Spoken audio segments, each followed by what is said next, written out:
All too often, celebrity marriages end in long, ugly divorces, but not Tom Cruise and Katie Holmes. Well, lawyers for both stars say they've amicably agreed to end their 5-year marriage. Well, joining me now to talk about this case is family law attorney Randy Kessler. Randy, this could have turned into a soap opera and been, fodder for the tabloids for months to come. Instead, they have nipped it in the bud. Are you surprised at how quickly this was settled? I'm not. The wonderful lawyers, I know Katie Holmes' lawyers personally, we've handled cases together, John Wolfe and Michael Mossberg, and they did the right thing. They said, let's figure out the best way to get it done. The value of settlement is not just money, it's also the goodwill, the reputation saving for both sides. The sacrifices that they made were for their daughter, so their daughter's not going to see her name dragged through the press and look back on this as a bad time in her life. The lawyers should be complimented, the parties should be complimented. This is the way it should be done. No divorce should go to trial. As you say, you know Katie Holmes' lawyers. Obviously, her father is an attorney. When you say they did the right thing, they executed the right strategy, can you elaborate a little bit more on that for us? Sure. Well, no one knows all the details, and of course, even though I know those guys, they're not going to tell me or anybody anything about the case or the situation. But apparently, they did the right thing to get the case settled, which means they had to file the case.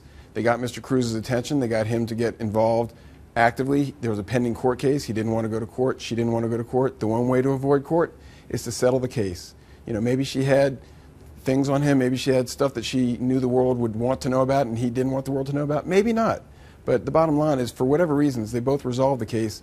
And really, that's what good lawyers do. Good lawyers tell people, you can spend a lot of money on us and you can go all the way through the ringer, and you're still not going to get any better than you could decide for yourself. So make a decision that's good for you and for your child. And apparently that's what they did. And bravo for Mr. Cruz and Ms. Holmes. Do you think this is an indication that this was in the works for some time? It feels like it was just well thought out. It was so flawless and so smooth that you go from an announcement that they're getting a divorce, filing it publicly, to an announcement that it's settled. That's very quick.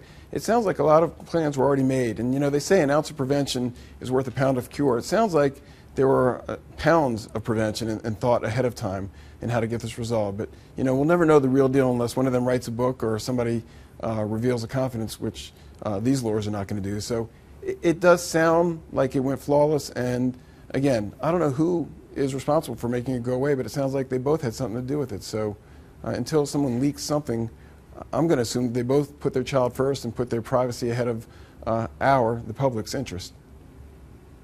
Well, you mentioned their child, that being 6-year-old Suri, and she, of course, is at the heart of this divorce. Right. And the custody battle that could, potentially have ensued, that has not taken place. But do we know what the situation is as far as custody of Suri? We don't, but I know what judges do, and what judges typically do is they try to preserve the status quo. So if Ms. Holmes had been the primary custodian, that's probably what would have stayed in effect. She probably would have continued to be the custodial parent, and Mr. Cruz could have said, I want custodial rights, I want to be able to indoctrinate her into Scientology like a lot of people have been speculating.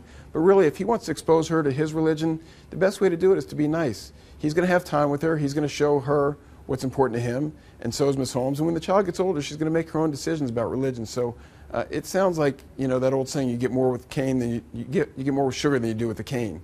You do it nicely, and you're probably going to get a lot farther in your family. And I think that's a strategy they both apparently use. And again, you can't compliment them enough. We see so many divorces go crazy in the media. You see the McCourt's case, the Los Angeles Dodgers owners that went back and forth forever and spent millions on lawyers, and still probably could have come out a lot better had they settled 2 years earlier. Good for them. This should be an example for celebrities and non-celebrities. If you're going to get your case resolved, do it early on. Don't pay me a lot of money. Figure it out yourselves and get it done.